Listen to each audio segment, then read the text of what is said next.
ఓం సమర్థ సద్గురు శ్రీ సాయినాథాయ నమః. శ్రీ సాయి లీలామృతము అధ్యాయం 14. శ్రీ సాయి వంటి సద్గురువు లభించిన ఆయన కృపతో 1-2 జన్మలలో తరించగల ధీరులెంతో అరుదు. కారణం భగవద్గీతలో శ్రీకృష్ణుడు చెప్పినట్లు నిజంగా ఆత్మజ్ఞానం సిద్ధి కోసం యత్నించేవారు కొన్ని వేల మందిలో ఏ ఒక్కరూ ఉంటారు. రాగద్వేషాలలో చిక్కి మనం అడుగు అడుగుకు పరమపద సోపాన పటంలోని పావులలాగా సద్గురువును కూడా తగున రీతిన సేవించలేము. మామిడి పూత పిందెలులాగా రాలిపోతూ ఉంటాయి. ఒకసారి ఆయన ఎవరు నా శిష్యులనేది, అలాంటి వాడు నాకొక్కడూ కనిపించలేదు అన్నారు. కారణం భగవద్గీతలో చెప్పినట్లు నిజంగా ఆత్మజ్ఞానం కోసం యత్నించేవాడు కొన్ని వేల మందిలో ఏ ఒక్కరూ ఉంటారు. మిగిలిన అందరము బాబా అంతటి సద్గురువు దొరికిన అనేక జన్మలెత్తే వాళ్ళమే కనుక ఆయన రక్షణ మనకు ప్రతి జన్మలోనూ అవసరమే.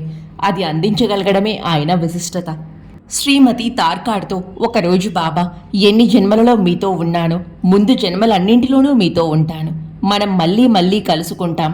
నాకిచ్చిన ప్రతి పైసాకు నేను భగవంతునికి లెక్క చెప్పుకోవాలి అన్నారు. పైసా అంటే జీవి.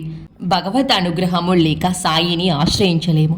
ఇలా భగవంతుడు తమకు అప్పగించిన ప్రతి జీవిని తిరిగి ఆ పరమాత్మకు అప్పగించడానికే బాబా అవతరించినది.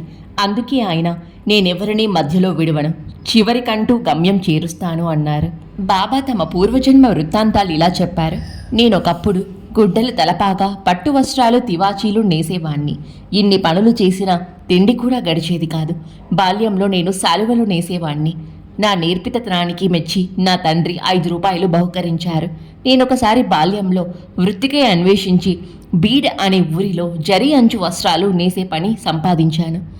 నా పకీరు అంటే యజమాని మంచితనం వల్ల నేనెప్పుడూ నా పనిలో విసుగే పొందలేదు. నలుగురి పని ఒక్కడినే చేసేవాణ్ణి. ఒకడు రోజుకు 50 రూపాయలు, మరొకడు 100 రూపాయలు, ఇంకొకరు 150 రూపాయలు విలువ చేసేవి నేస్తే నేను 600 రూపాయలు విలువ చేసే వస్త్రాలను నేశాను. యజమాని సంతోషించి ప్రేమతో ఇతరుల ఎదుట నన్ను ప్రశంసించి నాకు చక్కటి దుస్తులు, తలపాగా, శాలువా బహుకరించారు. నేను వాటిని వాడుకోక ఇతరులకిచ్చాను. భగవంతుడిచ్చేది నశించదు, మానవులిచ్చేది నిలవదు.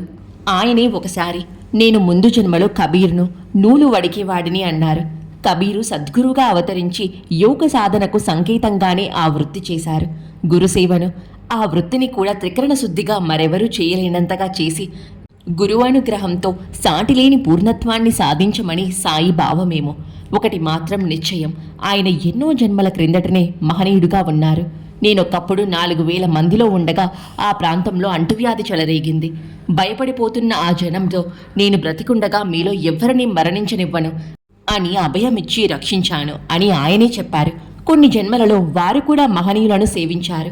సిరిడిలో ఇప్పుడు ఈ మసీదున్న చోట ఒకానొకప్పుడు ముజాపర్షా అనే వారుండేవారు. వారి అబ్బాయికి మైళ్ళ కొద్దీ భూసంపద ఉండేది. నేనాయనకు వంట చేసి పెట్టేవాణ్ణి. ఇప్పుడు దుని ఉన్న చోటే వారు మరణించారు అని ఆయనే చెప్పారు. పూర్వజన్మలలో కూడా సాయి విస్తారంగా పర్యటించేవారని, ఆయనకు వృక్ష వైద్యం వంటి విద్యలెన్నో తెలిసినట్లు అర్థమవుతుంది. ఒకప్పుడు ఆయన చిన్నతనంలో నేను జల్నా నుండి చాలా దూరం నడిచాక దారిలో ఒక మామిడి చెట్టు కనిపించింది. దాని పిందెలన్నింటినీ పురుగులు పట్టి ఉన్నాయి. నేను దాని బోదెకు ఇనుప మేకు కొట్టాను. దానితో ఆ దోషం పోయింది అన్నారు.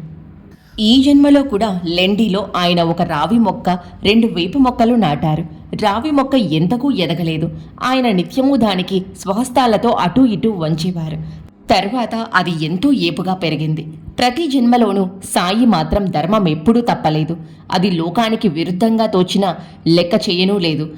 ఒకప్పుడు ఒక తోటలో రోహిల్లా ఈతకల్లు అమ్మే ఆమెను మోహించి వివాహమాడాడు. ఆమె నీతి తప్పి నడుచుకున్నది. చివరకు ఆమె పాదాలు పుండ్లు పడి పురుగులు పట్టాయి. ఆమె ఎలాంటిదైనా నాకు తల్లి కనుక ఆమెకు చికిత్స చేశాను అన్నారు బాబా. ఆమె తన పాపాల వలన రోగంతో మరణించింది. సాయి లోకానికి వెరవకుండా తమ ధర్మం తాము నిర్వర్తించి మాతృసేవ వలన పరిశుద్ధులయ్యారు. ఆయన అందరి పట్ల ఇలాంటి ధర్మనిరతి కలిగి ఉండేవారు. ఒకసారి ఆయన ఇలా చెప్పారు.